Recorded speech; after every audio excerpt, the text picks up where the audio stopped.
la Fédération des travailleurs de la métallurgie française va annoncer la mobilisation pour le 10 septembre.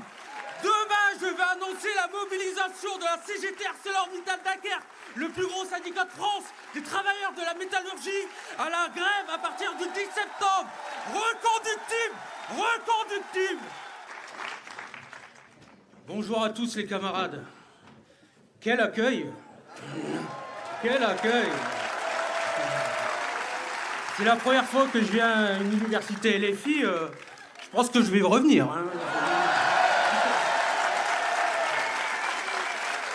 Pourtant, je suis pas carté LFI, mais bon, je suis carté CGT.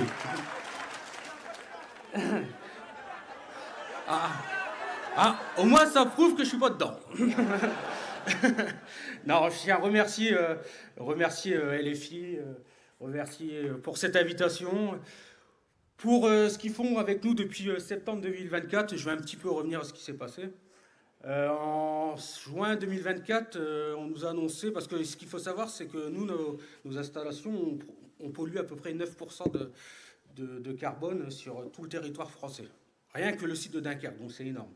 Donc avec la COP 21, on s'est engagé, l'État français s'est engagé à décarboner la France de 30% à horizon 2030. Donc on avait des projets ambitieux, décarbonation, pour faire de l'acier vert, tout ça. Et puis en juin 2024, on nous a annoncé que tous les projets étaient mis en stand-by, tous les projets étaient mis dans le tiroir. Et là, on s'est dit, ça pue. On s'est dit, ça pue parce que si on ne réalise pas nos projets de décarbonation, bah, on est mort à horizon 2030. Donc on a commencé à lancer une mobilisation avec les sous-traitants, tout ça. Parce que ce qu'il faut savoir, c'est que moi, je ne représente pas des travailleurs. Moi, je représente des familles. Parce que si demain le travailleur ou la travailleuse perd son travail, c'est l'ensemble de sa famille qui va subir les conséquences. Nous n'avons pas à payer,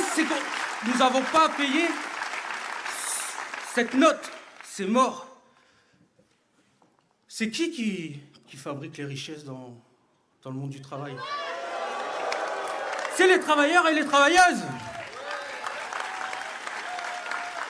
Donc c'est pour ça qu'on a, depuis septembre 2024, LFI nous aide, avec d'autres partis politiques qui sont venus se greffier à nous. Et depuis septembre 2024, on a lancé un mouvement, une mobilisation qui est en train de monter crescendo.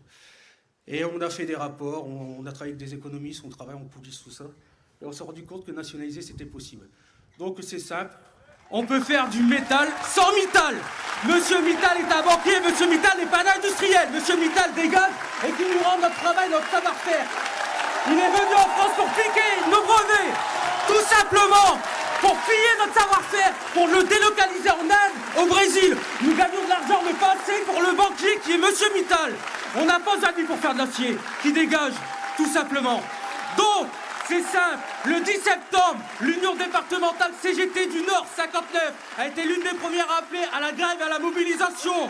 La Fédération des travailleurs de la métallurgie française va annoncer la mobilisation pour le 10 septembre. Demain, je vais annoncer la mobilisation de la CGT ArcelorMittal Dunkerque, le plus gros syndicat de France des travailleurs de la métallurgie, à la grève à partir du 10 septembre. Reconductible, reconductible. Voilà. Merci à vous et bonne fin de journée.